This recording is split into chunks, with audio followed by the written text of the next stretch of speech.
Oke. Nah, di bagian video ini sampai ke belakang, sampai ke ujung akhir, sebenarnya itu bukan spesifik untuk penelitian pengembangan aja sih ya, juga berlaku untuk penelitian kuanti. Jadi sebenarnya beberapa data saya ambilkan dari yang penelitian kuanti karena memang sebenarnya sama. Poin-poin utamanya sebenarnya masih sama. Jadi ini sekalian melengkapi yang kemarin bagian penelitian kuantitatif kan penjelasan saya kurang lengkap ya. Ada beberapa bagian yang sebenarnya memang masih ingin saya kupas di bagian yang kedua. Tapi karena saat itu dengan pertimbangan satu dan lain hal, akhirnya bagian kedua tidak jadi saya sajikan, dan saya sajikan, maksudnya tidak jadi saya sajikan dalam bentuk video, tapi saya sajikan dalam bentuk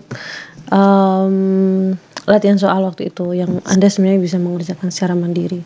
Jadi ini sebenarnya bisa dianggap tambahan gitu ya, sama aja sebenarnya karena berlaku di sini dan berlaku juga di yang kuantitatif kemarin gitu. Yang ini kita ngomongin dulu tentang potensi dan masalah yang dari tadi diomongin itu berangkatnya bisa dari potensi dan masalah gitu ya. Potensi itu apa gitu misalkan. Nah, kita bisa melihat dari lapangan. Kalau ini langkah-langkah menemukan potensi. Potensi apa ya? Potensi ada di lapangan gitu kan. Yang pertama kita cek dulu lapangan, kita identifikasi ada potensi apa sih yang bisa dikembangkan gitu. Namanya potensi itu berarti kelebihan. Sesuatu yang bisa dimanfaatkan dan bisa dioptimalkan kegunaannya sehingga manfaatnya menjadi semakin besar gitu ya. Setelah kita identifikasi adanya potensi di suatu wilayah atau di suatu hal atau tentang sesuatu, maka kita bisa nilai potensinya apakah memang itu berharga atau enggak. Kalau bahasa sekarang ya apakah ini sesuatu yang worth it atau enggak gitu kan ya. Kalau worth it ya bagaimana kalau ini kita angkat di penelitian gitu, bagaimana kalau kita kembangkan gitu kasarnya. Setelah potensi terpilih baru kemudian kita lanjutkan dengan membuat desain produknya. Nah, ini ada beberapa contoh judul penelitian R&D yang berdasarkan potensi. Misalkan di situ pengembangan alat kendali lampu dan alat rumah tangga jarak jauh dengan handphone. Produknya adalah alat kendali lampu dengan handphone gitu. Karena potensinya, misalkan dia melihat potensinya pada era seperti ini sebagian besar orang sudah menggunakan handphone. Jadi segala hal bisa diatur via handphone, matikan lampu, kemudian membuka tirai gitu kan, sekarang mengatur suhu, semuanya bisa dilakukan dengan handphone, menyalakan AC. Jadi itu dianggapnya sebagai sebuah potensi dan kita bisa mengembangkan alat yang berkaitan dengan itu gitu ya. Selanjutnya di situ pembuatan kincir angin dan dengan energi angin laut. Produknya adalah kincir angin. Karena misalkan melihat di wilayah situ potensi anginnya besar, jadi harus dimanfaatkan gitu. Macam-macam. Jadi ini kita melihatnya dari apa yang ada, potensi yang ada gitu ya. Yang poin 8 misalkan pembuatan obat penyakit gula dengan daun salam dan buah naga. Produknya adalah obat gula dari daun salam karena mungkin melihat di area situ potensinya adalah daun salam gitu. Kalau di Tulungagung sendiri apa? Kita bisa melihat potensi yang luar biasa apa? Marmer. Iya. Kemudian apa lagi? Itu yang di daerah Tulungagung itu apa? Ada belimbing ya. Daerah yang penghasil belimbing itu, nah itu kan sebuah potensi juga bisa dimanfaatkan. Mau mengembangkan belimbing sebagai apa gitu, itu namanya potensi. Bisa dikembangkan tuh banyak gitu. Jadi banyak development yang bisa kita bikin di situ. Bisa juga Anda mengembangkan karena misalkan melihat potensi bahwa di sekitar kampus di IAIN itu kan ada banyak usaha-usaha atau toko peralatan rumah tangga gitu ya. Anda berusaha memberikan solusi bagaimana menginventaris barang-barang yang dijual di situ dengan lebih mudah, pakai barcode atau pakai apa dan macam-macamnya sehingga pembelanjaan bisa lebih cepat dan lebih efisien misalkan. Itu namanya mengembangkan sesuatu berdasarkan dari potensi. I'm so sorry, dari potensinya gitu ya. Nah, kalau ini ketika kita berangkat dari masalah gitu. Agak sedikit dibaliknya potensi tadi ya. Sumber masalah itu ada berbagai macam. Bisa dari penyimpangan dengan pengalaman, misalkan harusnya begini ternyata kok begini gitu. Pengalaman saya begini, harusnya kan, dan seterusnya. Kemudian ada kompetisi. Jelas ya, ketika ada kompetisi maka kita harus mengembangkan, harus bikin inovasi. Misalkan sekarang kafe-kafe yang bertema coffee shop misalkan tuh banyak sekali menjamur, harus dikembangkan tuh apa yang bisa membuatnya menjadi berbeda gitu. Jadi harus melakukan suatu penelitian dan pengembangan ya kan, di riset dulu apa sih kelebihan dan kekurangannya coffee shop milik kita, kemudian apa kelebihan dan kelemahannya coffee shop lain, apa yang belum ada, apa yang sudah ada, kemudian dikembangkan terobosannya apa gitu. Itu namanya ketika kita punya kompetisi gitu. Kemudian kalau misalkan di situ yang contoh selanjutnya ada pengaduan, misalkan ada komplain, berarti misalkan ada komplain dari wali siswa misalkan, Pak Bu mengajarnya jangan seperti ini karena anaknya nggak bisa gini dan seterusnya. Oh berarti kita harus melakukan suatu inovasi kan, belajarnya seperti apa supaya di kelas itu jauh lebih menyenangkan dan seterusnya. Sama terus seperti itu. Penyimpangan antara teori dengan pelaksanaan, jelas ya, antara teori dengan praktek, antara aturan dengan pelaksanaan, semuanya bisa menjadi sumber masalah, banyak macamnya. Contoh-contohnya, misalkan kalau mau dibikin penelitian R&D, maka bisa diantaranya seperti ini. Ini saya cuplikan sebagian saja. Misalkan yang bagian N, pengembangan sistem pengendalian mutu kebijakan pendidikan untuk meningkatkan efektivitas kebijakan pendidikan Indonesia. Karena permasalahannya adalah hampir semua kebijakan di Indonesia itu kurang efektif. Jadi dibikinlah sistem pengendalian mutu kebijakan pendidikan yang baru. Nah, ini yang kayak begini ini yang kita sebut sebagai produk yang non fisik gitu loh ya. Artinya bikinnya adalah sistem pengendalian mutu. Bagaimana sih cara menilai mutu pendidikan itu? Kemudian bagaimana solusi itu dibikinkan. Kemudian ada juga contohnya ini, misalkan ada permasalahan model pengembangan berkelanjutan belum ada, dibikinkan pengembangan model pengembangan profesional guru berkelanjutan gitu. Kemudian ini permasalahan banyak obat kimia yang mempunyai efek samping, pengembangan obat herbal berbasis tanaman setempat. Misalnya tadi saya sebutkan ya, belimbing tadi ya, bisa ya dibikin. Kemudian yang T, pengembangan sistem belajar berbasis e-book. Dengan permasalahannya adalah peserta didik banyak yang masih kurang tertarik belajar dari e-book gitu. Bagaimana mengembangkan e-book yang menarik untuk siswa misalkan. Itu banyak lah ya dari masalah. Kira-kira seperti itu kalau kita melihat potensi dan masalah dan judul-judul yang kiranya berkaitan dengan potensi dan juga masalah gitu. Selanjutnya kalau masalah populasi dan sampel secara umum sebenarnya sama dengan penelitian kualitatif maupun kuantitatif ya. Di situ kita nanti juga akan pakai teknik sampling. Ini maksudnya yang dibahas di sini ini adalah populasi dan sampel ketika melakukan uji coba kepada siswa. Kalau secara umum ya sesuai dengan apa nanti yang kita mau kembangkan gitu ya. Kalau penelitian R&D itu kan cakupannya luas sekali. Contoh yang ini tadi, ada yang bikin e-book, ada yang mengembangkan obat, ada yang mengembangkan sistem pengendalian mutu, ada yang mengembangkan model.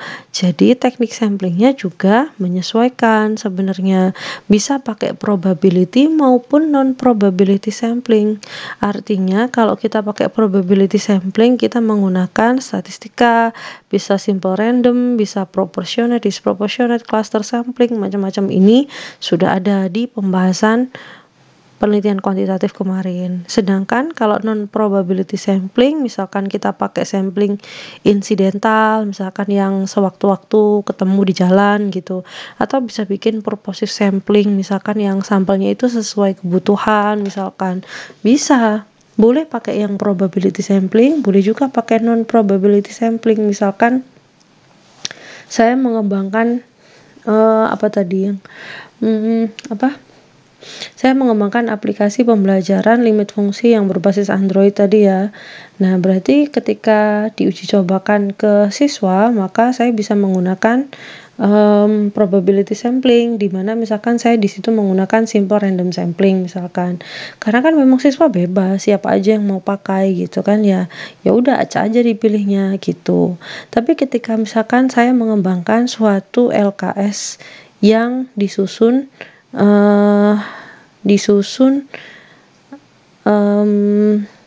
untuk anak berkebutuhan khusus misalkan, disusun untuk memenuhi pembelajaran matematika anak berkebutuhan khusus misalkan, maka sampling saya nggak cocok dong kalau pakai simple random sampling. Sampelnya saya harus pakai purpose sampling. Jadi samplingnya saya itu sudah yang sesuai dengan tujuan ya, karena tujuan saya digunakan untuk anak berkebutuhan khusus, maka ya saya ambil sampelnya adalah langsung saya pilih anak yang berkebutuhan khusus gitu. Jadi menyesuaikan ya, menyesuaikan dengan apa yang dibutuhkan untuk mengecek produknya itu. Jadi tujuannya sebenarnya produknya apa gitu. Nah, itu yang diperhatikan.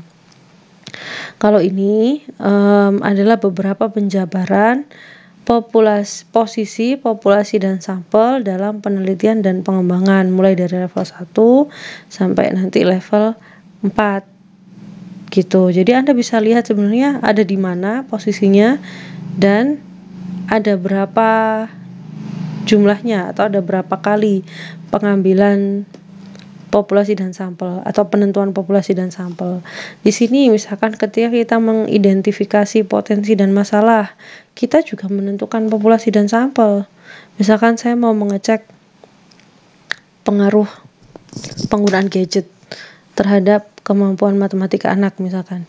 Saya tetap perlu menentukan populasi dan sampel ketika melakukan riset, karena masalah yang saya teliti barangkali masalah penggunaan gadget di tingkat anak-anak SD dengan masalah penggunaan gadget di tingkat anak-anak SMP dan juga masalah penggunaan gadget di tingkat anak-anak SMA berbeda-beda.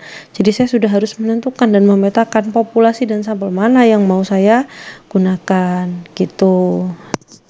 Nah, yang mau saya telaah ya maksudnya. Kemudian ketika saya mengumpulkan informasi, di sini juga saya memilih populasi dan sampel.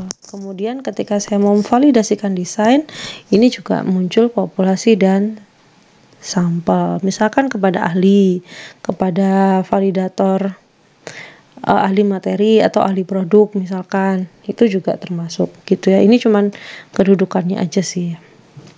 Nah, kalau di level kedua, karena dia tidak melakukan riset sebelumnya, hanya melakukan pengembangannya saja, maka di sini ketika level 2, penentuan populasi dan sampel hanya terjadi ketika pengujian saja. Jadi tentu langsung milih populasi dan sampel untuk pengujian, karena kan nggak butuh riset sebelumnya. Nah, kalau di sini lebih banyak lagi nih mestinya. Ketika kita melakukan penelitian dan pengembangan level 3, mulai dari awal meneliti produk yang ada, itu kita sudah meneliti populasi dan sampel yang pertama. Ada berapa jenis ini ya. Kemudian populasi dan sampel yang kedua itu juga dicek ketika penelitian lapangan. Kemudian ketika menguji internal, kita juga menentukan populasi dan sampel. Ini kalau misalkan saya kasih gambaran seperti ini. Kalau di level 3, kita kan melakukan penelitian terhadap produk yang sudah ada. Tentu misalkan kalau saya ingin meneliti LKS yang digunakan oleh siswa gitu kan produk yang sudah ada, LKS yang digunakan oleh siswa misalkan, kan tidak mungkin saya itu mengecek seluruh LKS yang ada di Indonesia, kan tidak mungkin. Saya mengecek di Tulungagung aja lingkupnya misalkan, itu pun sudah banyak sekali. Misalkan saya mengecek populasinya adalah LKS yang digunakan oleh siswa kelas 10 SMA di Tulungagung misalkan populasinya. Terus sampelnya saya ambil LKS yang digunakan di sekolah swasta, kelas 10 swasta misalkan. Nah, itu kita sedang menentukan populasi dan sampel yang pertama. Kegunaannya adalah untuk meneliti produk yang sudah ada. Kemudian kita bisa melakukan penelitian lapangan, kita cek di lapangan. Bisa menentukan populasi dan sampel. Misalkan pengecekan lapangannya saya mau dengan siswa kelas 10 SMA di Tulungagung populasinya. Nah, karena banyak sekali sampelnya, saya pilih beberapa siswa dari sekolah-sekolah swasta di Tulungagung. Saya tanyai, bagaimana sih LKS ini digunakan, sudah efektif apa belum, dan seterusnya gitu ya di sini.